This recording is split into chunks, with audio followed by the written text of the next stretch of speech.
Vamos a cambiar un poco el enfoque de las presentaciones, el enfoque de las tecnologías y muy más que interesantes. El objetivo de mi presentación es contarles cuáles son los objetivos de mi subsecretaría en el tema de ahorro y eficiencia energética, cuáles son los programas en curso y un poco cuál es el contexto y la importancia de la eficiencia energética en nuestro país. Esto, bueno, vamos a pasar rápidamente. La idea es mostrarles que la estructura del Ministerio de Energía y Minería, que se creó a partir de la nueva ley de ministerios con el nuevo gobierno, en la estructura podemos ver que tenemos una Secretaría de Planeamiento Energético Estratégico. Es la primera vez que tenemos una secretaría dedicada exclusivamente al planeamiento energético, y dentro de esta secretaría tenemos 3 subsecretarías, donde una de ellas está dedicada exclusivamente al ahorro y eficiencia energética. Los objetivos de la subsecretaría a mi cargo, en primer lugar, es proponer, implementar y promover todos los planes que hagan e impulsen un uso eficiente y racional de la energía en todos los sectores. Cuando hablamos de sectores, nos enfocamos no solamente en los sectores de consumo que tradicionalmente conocemos, como sector de transporte, industria y sectores residencial, comercial y público, sino también en los sectores de producción y transformación de energía. Por ejemplo, las generadoras eléctricas, las refinerías, las plantas de oil and gas. Tenemos como objetivo desarrollar programas de difusión y comunicación. Entendemos que hoy, en el estado que estamos en el país en temas de eficiencia energética y uso responsable, tenemos un gran desafío en términos comunicacionales, sobre todo para todos aquellos actores que no están directamente relacionados con el tema. Queremos incorporar la eficiencia energética en la educación formal. Para eso estamos trabajando junto con el Ministerio de Educación para incorporar la eficiencia en todos los niveles de currículas, desde el nivel primario y secundario. También estamos trabajando con las universidades para empezar a incorporar el tema de eficiencia fundamentalmente en las carreras de ingeniería y arquitectura. Hoy en muchas carreras, en muchas universidades existen opciones de cursos complementarios, materias optativas. Tenemos muchos posgrados disponibles que consideran el tema de eficiencia energética, pero entendemos que es fundamental que este tema se incluya dentro de las currículas de grado. Tenemos que tener profesionales que cuando se reciben con su título de ingeniero en cualquiera de las especialidades o de arquitecto tengan incluidos los conceptos de eficiencia energética en cada una de sus carreras específicas. Y en este sentido no pretendemos generar nuevos planes de estudio, hacer grandes cambios, sino en las materias que hoy ya existen en cualquiera de las carreras, empezar a incluir los conceptos. Queremos trabajar en conjunto. ¿Con quién? Con las provincias, con los municipios, con las cámaras empresarias de los distintos sectores, con todas las organizaciones de la sociedad civil que vienen trabajando en el tema de eficiencia energética. Nuestro objetivo es construir sobre lo que ya está construido. No queremos inventar nada de cero, no queremos inventar la rueda. Queremos mancomunar todos los esfuerzos de todos aquellos actores que vienen hace muchos años trabajando intensamente y con muchísimo interés y esfuerzo en el tema de eficiencia. Queremos unir todos esos esfuerzos para que al final el resultado que logremos entre todos sea mucho más efectivo que la suma de los resultados de trabajos individuales. Y entendemos que por ahí, digamos, está nuestro desafío, nuestro rol como gobierno. También no queremos dejar de lado el tema regulatorio. Estamos evaluando algunas alternativas de regulaciones que van a ser necesarias, como fueron necesarias en el resto del mundo, incluso en la región, para promover algunas medidas de eficiencia más allá de los programas concretos que nosotros desarrollemos desde el gobierno. Y por último, tenemos como objetivo vincularnos fundamentalmente con organismos internacionales y los multilaterales, que hoy por hoy tienen mucha disponibilidad de financiamiento y de recursos económicos para fomentar todos los proyectos de eficiencia energética, fundamentalmente relacionados a lo que tiene que ver con la mitigación del cambio climático después del Acuerdo de París. Como marco jurídico, lo voy a pasar muy rápido, hoy contamos con el decreto 140 del año 2007, que es el que declara de interés nacional el uso racional y eficiente de la energía. Este es un decreto que da el primer paso a nivel nacional y marca un primer hito, insuficiente en su aplicación y en su promoción. Como segundo hito a nivel jurídico tenemos el decreto 231, que es el que genera la creación de la subsecretaría como parte del Ministerio de Energía y Minería, y donde están todos los objetivos que les acabo de mencionar. Vamos a hacer un poco de contexto. ¿Qué pasa en el mundo? Acá en el gráfico, digamos, lo que podemos ver es cómo es el consumo de energía en los países, en un conjunto de países desarrollados. La realidad es que la energía es un recurso escaso y muy valioso en todo el mundo. No es un tema coyuntural de Argentina del año 2015-2016 que tengamos un problema y que hoy tengamos que hacer uso responsable o eficiencia energética. Esto es un problema que el mundo viene viendo desde el año 70. Esta es la evolución de los consumos de las distintas fuentes de energía en una serie de países como Australia, Dinamarca, Finlandia, Alemania, Italia, Estados Unidos, Inglaterra, a lo largo de los años. Estas son petróleo, gas, electricidad, lo de abajo de todo es carbón, y esta franja naranja es la energía evitada.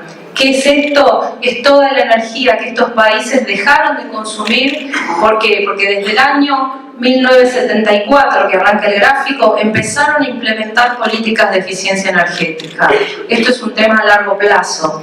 Nosotros estamos arrancando, se viene trabajando en nuestro país desde hace algunos años con programas escasos, puntuales y muy esporádicos. ¿Cómo lo insertamos esto en el contexto mundial? Bueno, todos saben que en diciembre se firmó en la COP21 el Acuerdo de París, que fija los compromisos de los distintos países para tener una limitación en el aumento de la temperatura global del planeta por debajo de los 2 grados respecto de la era preindustrial. Para eso, ¿qué necesitamos? Acá tenemos el escenario tendencial, el business as usual, si no hiciéramos nada, y este es el escenario de lo que necesitamos hacer, en el que necesitamos dejar de emitir en cantidad de dióxido de carbono equivalente para estar en el escenario de los 2 grados. Y esto es, de acuerdo a la Agencia Internacional de Energía, las acciones en las que tenemos que enfocarnos para lograr ese escenario. La franja celeste es eficiencia energética, es decir, que en el orden del 40% de las acciones de mitigación para lograr el escenario de los 2 grados centígrados son acciones de eficiencia energética. El resto está repartido entre cambio de combustibles, energías renovables, que es la franja verde, y el otro gran aporte, energía nuclear, captura y otros. Nuestro país no es ajeno a eso. Nuestro país firmó un compromiso de una reducción en las emisiones del 15% respecto del escenario tendencial, sin condiciones, incondicional, y un 30% condicionado al ingreso de financiamiento. La realidad es que con el 15% incondicional no estaríamos haciendo una curva similar a esta en lo que respecta a nuestras propias emisiones. Necesitamos ir al 30%, que hoy lo tenemos firmado como condicional y lo estamos revisando para que realmente podamos hacer una reversión a nivel país. Bueno, esto creo que no se ve del todo. Lo que intenta mostrar el gráfico, que más allá de los beneficios que todos conocemos de eficiencia energética, que implica una reducción de los consumos de energía, una reducción de los costos y una reducción de las emisiones de gases de efecto invernadero, la eficiencia energética tiene muchísimos otros beneficios. La eficiencia energética nos aporta, en términos macros a nivel nacional, aporta la seguridad energética, aporta la disponibilidad de energía, aporta la macroeconomía. Hoy Argentina es un importador neto y eso genera bastantes desajustes en la balanza comercial. Si lo miramos del lado del consumidor, ya sea industrial o doméstico, aporta a la economía individual, porque todo lo que haga un mejor uso de la energía, un uso eficiente, me va a reportar una disminución de mis costos energéticos. Aporta a la calidad de vida. Acá es importante resaltar que cuando hablamos de eficiencia energética no estamos hablando de dejar de consumir, dejar de producir. En el caso de las industrias, nada consume menos que una planta parada, pero no pretendemos eso. En realidad la eficiencia energética es producir lo mismo consumiendo menos, o producir más consumiendo menos, que en muchos casos se puede hacer. Y bueno, hay ejemplos concretos. Lo que entendemos que tenemos que hacer es multiplicar esos ejemplos y esos casos de éxito. En términos de consumos individuales, en términos residenciales, también hace a la mejora de la calidad de vida y según de qué sector estemos hablando, incluso tiene muy buenos impactos sobre la salud de los ciudadanos cuando hablamos de sectores donde el tema de menor consumo o el mismo consumo, pero mejorar la calidad de vida impacta directamente sobre la salud. Entonces, lo que quiero traer con esto es que tengamos presente todos los beneficios que nos aporta la eficiencia energética y cada uno poder capitalizar lo que les aporta desde su lugar de trabajo, desde su lugar de vida. Acá tenemos un ejemplo de cómo es el consumo de energía en el mundo. Estos son los países de OCDE y esto es el PBI, el crecimiento mundial, el crecimiento económico de estos países respecto al consumo de energía. Y esto, de nuevo, dejar de consumir o disminuir el consumo no es dejar de crecer. Y tenemos este claro ejemplo de países desarrollados donde han crecido continuamente en su generación de Producto Bruto Interno y han logrado desacoplar el consumo de energía de ese crecimiento económico, o mitigar el crecimiento del consumo sin limitar el crecimiento económico. Para ir a casos más concretos, acá tenemos un ejemplo del tema de cómo impactan algunas cuestiones coyunturales, como por ejemplo el tema de los subsidios, que tanto se ha hablado en las últimas semanas, y el tema de la calidad de vida. Dijimos que eficiencia energética es disminuir el consumo sin disminuir la calidad de vida. Acá tenemos un ejemplo de cómo un uso o un hábito de un uso no responsable o no cuidado hace un incremento del consumo independientemente de la calidad de vida. Esto es el consumo de energía por metro cuadrado y por día en todo el sur del país, en toda la Patagonia. Este es el consumo de gas, en los dos casos es gas, el consumo en el resto del país, en función de la temperatura ambiente. Lo que acá vemos en este gráfico es que para igual temperatura ambiente, es decir, para igual condición externa, sabemos que en el sur hace más frío, pero el mismo frío en Bahía Blanca o en Bariloche, el consumo de gas es más del doble. Y esto es independiente de la eficiencia. Esto tiene que ver con un uso, con un hábito de consumo, con materiales, ¿sí?, que no están debidamente promovidos. Vemos que a nivel de tecnologías tenemos muchas opciones de mejorar tecnologías para disminuir este consumo. Bueno, acá se juntan las dos cosas, ¿no? El tema de tecnologías probablemente inexistentes en esta zona y además un hábito que no genera ningún cuidado.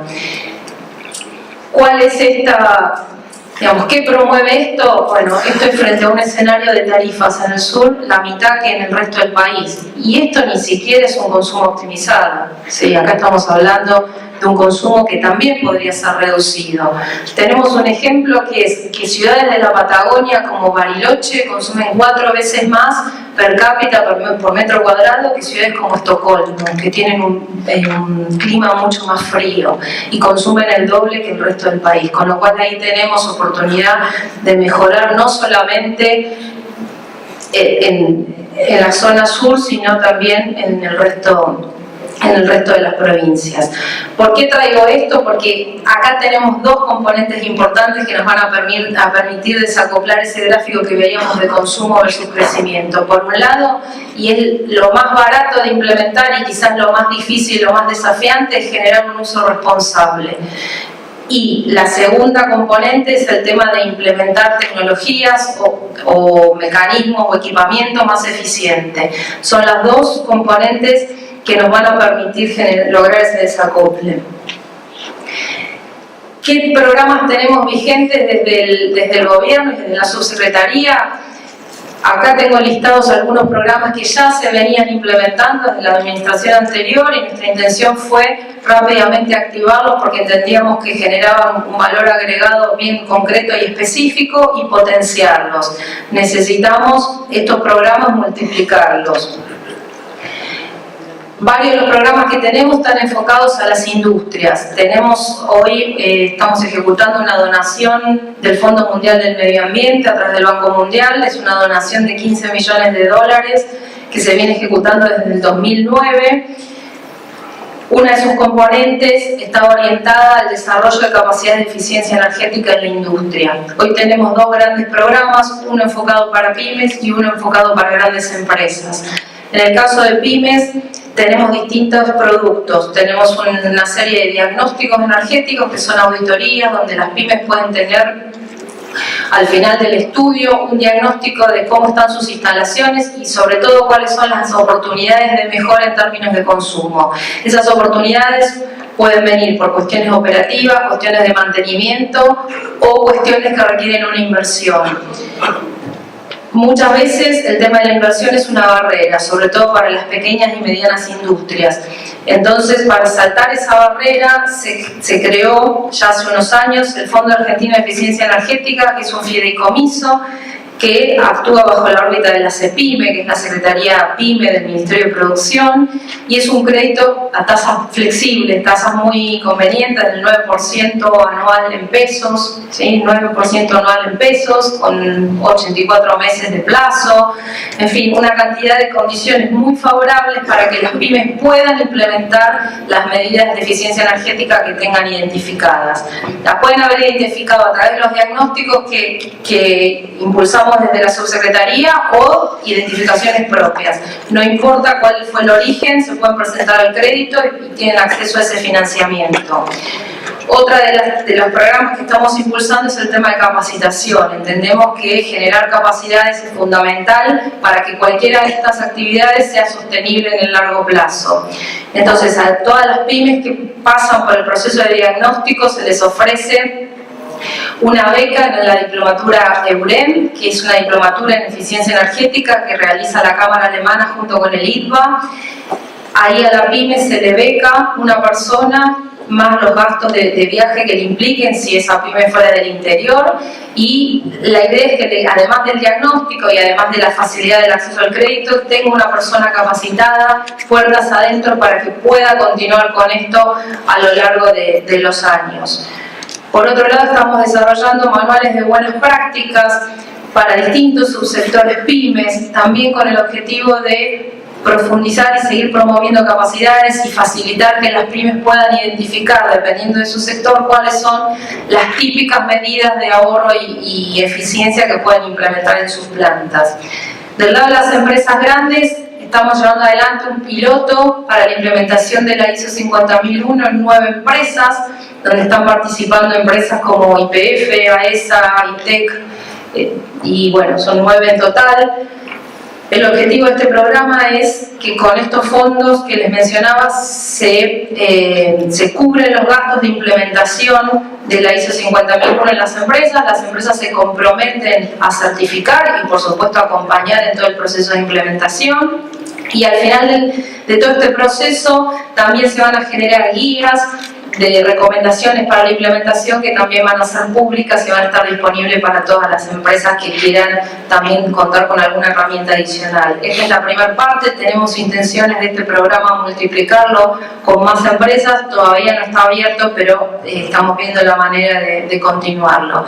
Entendemos que del lado de las organizaciones más grandes, sobre todo de las industrias energointensivas, la gran oportunidad pasa por implementar sistemas de gestión de la energía, porque un sistema de gestión en sí mismo realmente no me ahorra, no estoy cambiando tecnologías, no estoy cambiando modos de operación. Lo que sí me ayuda el sistema de gestión es me obliga a detectar mis usos significativos de energía, me obliga a identificar las variables que impactan y me obliga a hacer un análisis. Solamente con ese proceso hay empresas que han logrado hasta un 5% de reducción de sus costos energéticos.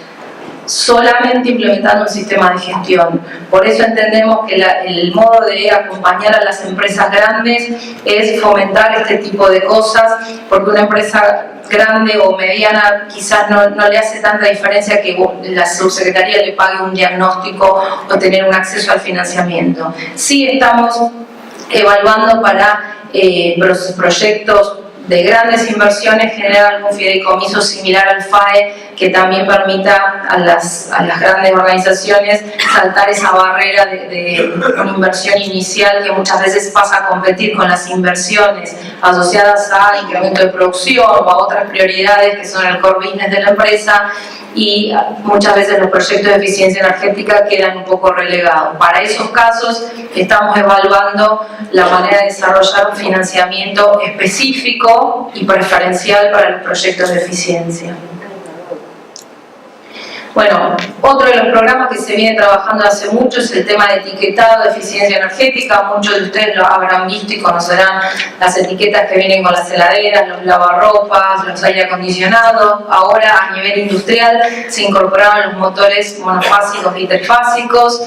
El objetivo del etiquetado es generar un mercado que conduzca a tener cada vez equipos más eficientes. Esto tiene 3 etapas. La primera, que es desarrollo de la normativa de etiquetado, que eso se trabaja en conjunto con el IRAM, con los fabricantes de los equipos, con los laboratorios que certifican y que homologan las etiquetas de cada uno de los equipos. Una vez que la normativa está publicada por el IRAM, pasa a ser una normativa voluntaria. Luego viene la competencia de la Secretaría de Comercio Interior, que por recomendación nuestra y de común acuerdo, la Secretaría de Comercio Interior tiene la competencia de establecer cuándo un etiquetado es obligatorio o no. Es decir, que cuando yo voy a comprar ese equipo al mercado, tiene que tener la etiqueta, tiene que darle la información al consumidor del consumo energético de ese equipo. Y la tercera pata de esto es la obligatoriedad de un estándar mínimo. En muchos casos, como el caso de heladeras, lavarropas y aire acondicionado, existen el estándar mínimo de comercialización y eso es competencia de la Subsecretaría de Ahorro y Eficiencia Energética. La idea con eso es empezar a levantar la disponibilidad la eficiencia de los equipos que están disponibles en el mercado.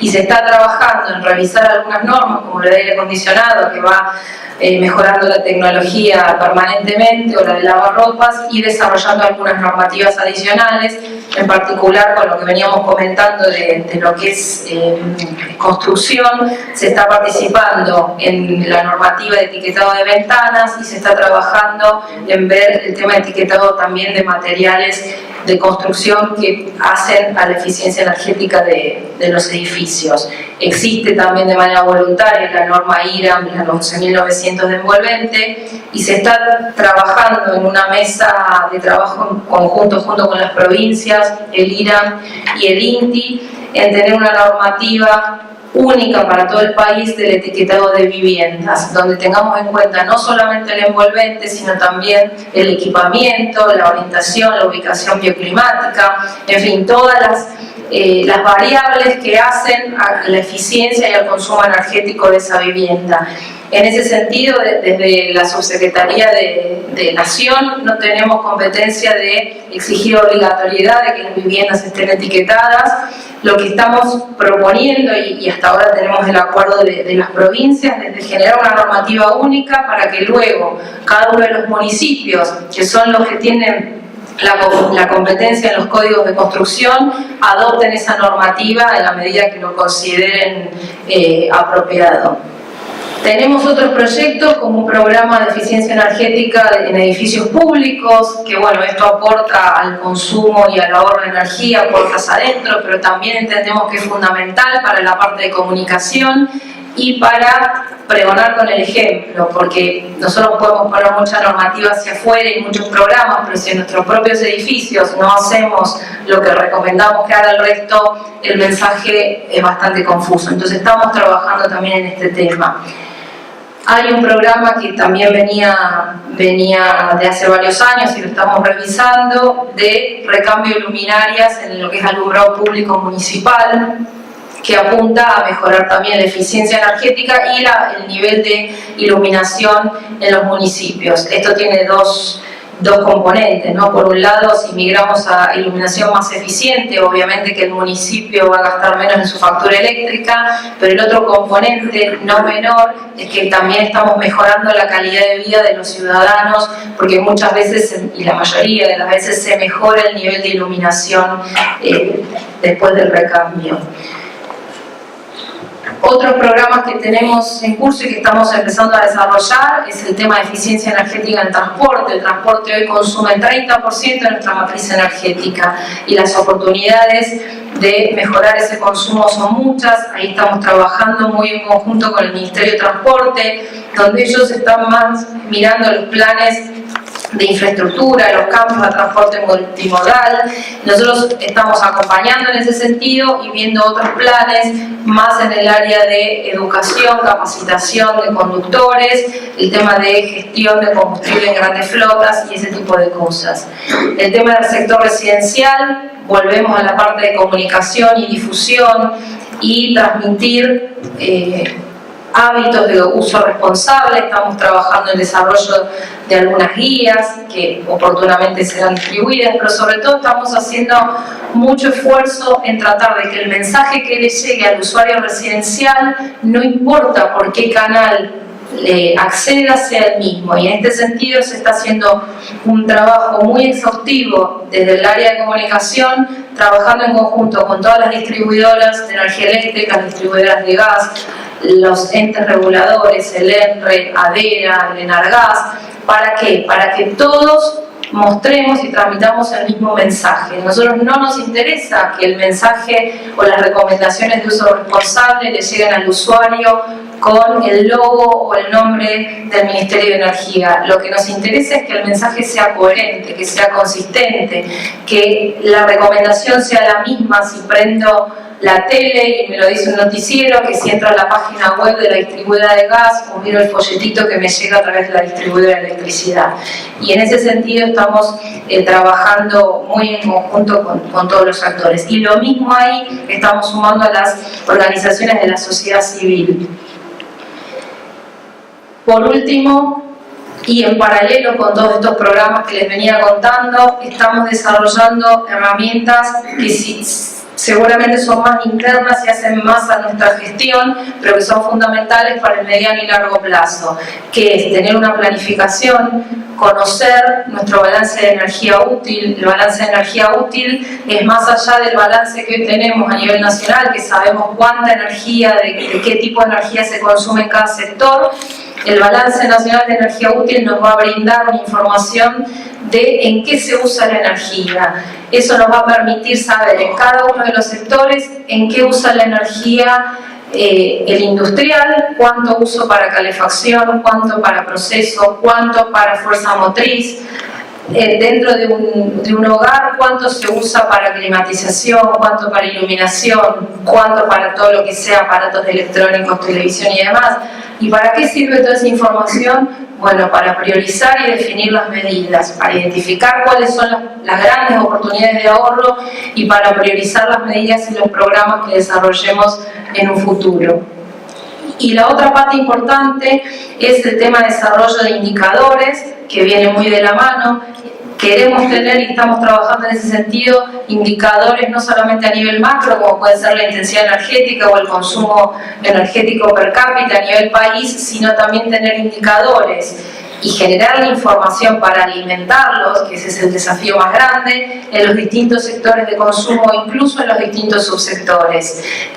¿Eso para qué? Por un lado, para que nosotros nos sirva como herramienta de gestión, y por otro lado, para ponerlo a disposición de cada uno de los sectores. En el caso del sector industrial, el objetivo, y mirando esto a mediano y largo plazo, sería muy bueno poder contar con indicadores que permitan hacer benchmarking entre distintas empresas del mismo rubro para saber cuál es más eficiente o no en el consumo de sus recursos energéticos. Y por último, herramientas y metodologías de medición y verificación. Uno de los grandes problemas que nos enfrentamos cuando implementamos proyectos de eficiencia energética, y esto lo puedo decir habiendo estado dentro de una empresa, del lado de la consultoría y ahora del lado del gobierno, y en todas las áreas se da lo mismo, es que siempre nos queda la duda de cuán efectivo fue la medida que implementamos. ¿Por qué? Porque se empieza a mezclar con otras variables, ahorramos un poco de energía, pero a la vez aumentamos un poco la producción o cambiamos el modo de operación. Entonces no ahorramos tanto como pensamos, pero no sabemos si lo que nos desviamos del pronóstico es porque cambiamos el modo de operación o porque al final el proyecto que yo predije o el equipo que instalé no anduvo como pensábamos. Para que todo eso no ocurra y para facilitar justamente la implementación y promover la implementación de los proyectos de eficiencia, necesitamos tener a priori definidas metodologías de medición y verificación. Antes de hacer un proyecto, decir cómo lo voy a medir, qué voy a medir, qué otras variables voy a tener que tener en cuenta en el seguimiento. Acá de nuevo, no queremos inventar nada, hay una metodología internacional que es EVO, que tiene, digamos, los lineamientos generales. Lo que queremos hacer es tomar esa metodología, adaptarla a nuestro contexto local y ponerla a disposición de todo aquel que lo quiere usar puertas adentro de su organización, y fundamentalmente aplicarla en todos los programas que nosotros desarrollemos desde el Estado. Lo último, que ya lo mencioné, estamos trabajando para incorporar la eficiencia energética en la currícula a nivel educativo, y ahí, además de incorporarla a nivel de currícula de alumnos, ¿sí? Independientemente de qué nivel estemos hablando, algo que entendemos que es fundamental es la formación de docentes, porque por más que nosotros pongamos contenidos de eficiencia a nivel primario, secundario, si no nos aseguramos tener docentes capacitados para que estén lo suficientemente informados para transmitir esos contenidos, digamos, no vamos a ser exitosos en la propuesta. Entonces, una de las cosas que estamos empezando a trabajar es en eso. Estamos participando dentro de 2 semanas de un seminario justamente que nuclea a unas 40 personas que son líderes, formadores de opinión de las provincias en el área de educación, que son los que definen los planes, porque ahí también, digamos, tenemos que tener mucho cuidado con quién es la autoridad de aplicación. Nosotros desde Nación podemos incluir grandes contenidos, grandes lineamientos, pero al final el que baja concretamente los planes es la provincia, y el que está encargado de formar a sus docentes es la provincia. Y otra cosa que no mencioné, también teniendo en cuenta el federalismo de nuestro país, es que estamos trabajando en conjunto, y acá es de manera voluntaria, tuvimos muy buena repercusión con las provincias, y hay algunas que han venido trabajando mucho más de lo que se trabajó desde Nación en algunos temas. Por ejemplo, el caso de Entre Ríos en tema de educación tiene experiencias muy buenas, y lo que queremos hacer en esos casos es aprovechar las sinergias, sumarnos y multiplicarlo al resto de las provincias que quieran adherirse. En el caso, bueno, ya mencioné lo de Santa Fe, en fin, hay muchas provincias que ya vienen trabajando, lo mismo que dije antes con las cámaras y con las organizaciones de la sociedad civil. Con las provincias lo que les propusimos es decir, bueno, cada uno ponga sobre la mesa lo que viene haciendo, la experiencia, qué funcionó, qué no funcionó, y armemos un plan entre todos. Bueno, y para terminar, la reflexión es que la eficiencia energética es una fuente de energía, es la fuente de energía más rentable que hoy tenemos en términos económicos, ambientales y sociales, y nuestra misión como gobierno, como empresa, como profesionales, pero fundamentalmente como ciudadanos, es hacer esto posible. Gracias.